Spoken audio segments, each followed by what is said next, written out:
Antiques Roadshow, who was left speechless by the staggering value of her rare item. Of all the hopeful faces that gather under the watchful eyes of the Antiques Roadshow experts, few expect to walk away with a story that transcends mere monetary value. They come with dusty paintings from the attic, forgotten jewelry from a grandmother's box, and the quiet flickering hope that their piece of the past holds a secret fortune. But for one guest in the historic heart of Edinburgh, the story she brought was not just about an object, but about the very soul of the Scottish Highlands, culminating in a valuation that left her breathless and a decision that touched everyone's heart. It began, as these things often do, with a collection of items laid carefully upon a table. To the untrained eye, it was an impressive, but perhaps confusing, assortment of leather, silver, and horsehair, but to expert Gordon Foster, it was a time capsule. He was looking at a complete set of Highland chieftains, full-dress regalia, a breathtakingly rare sight. The guest, standing beside her husband, began to unravel a tale that was pure Highland romance and drama. "My great-grandfather," she explained, her voice filled with a quiet pride, "purchased all of these items back in the 1920s. There was a pause, a moment of reverence for the man she never knew, but whose legacy was now before them. The MacDonald clan, she continued, they were running out of money to keep it all in the clan and in the name. He decided to purchase them. It was an act of incredible foresight and cultural preservation. Imagine the scene. A clan, one of the most storied in Scotland, facing financial ruin. Their history, their identity, embodied in these magnificent pieces, was about to be scattered to the winds. And one man, her great-grandfather, stepped in. He didn't just buy antiques. He bought a piece of his heritage, safeguarding it for future generations.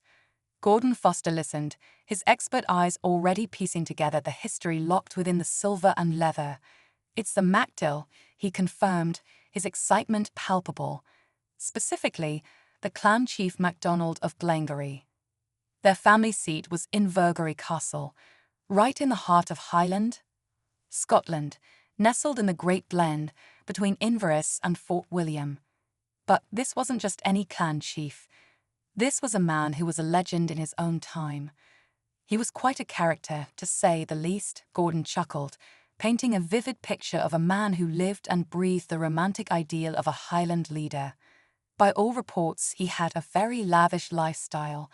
He had his own personal bagpiper to announce his presence, his own jig poet to write verses celebrating his deeds.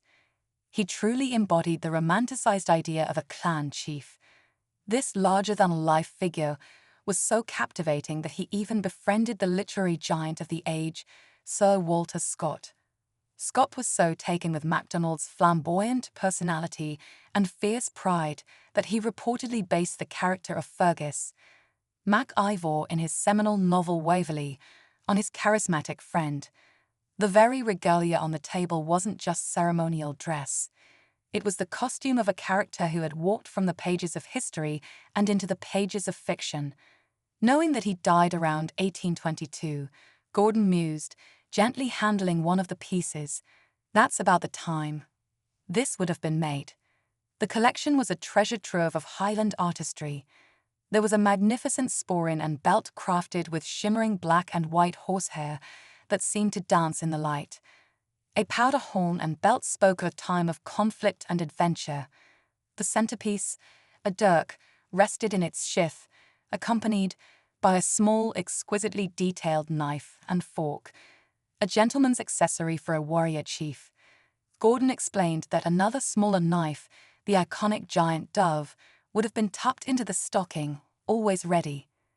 The final piece was a stunning plaid bar, a heavy, intricate piece of silver work designed to fasten the great tartan plate at the shoulder, and on every single piece, a unifying symbol, a mark of identity and power, the clan crest, a raven etched into the silver, watching silently over the centuries.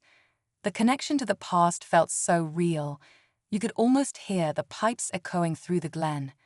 The male guest with a charming grin shared a more recent chapter in the regalia's story. I actually wore the sporran once, he admitted to a Scottish Austin 7 Club dinner. The image of this ancient, powerful object at a vintage car club dinner was a delightful collision of worlds. People were fascinated by it, he added. Gordon's admiration was clear. His hands hovered over the collection, a look of pure awe on his face. It's a magnificent, magnificent group of things, he declared, his voice full of professional reverence. I absolutely love it, and I think in my time, I've only ever seen 1 or 2 complete sets. It is a rare, rare thing. This was the moment.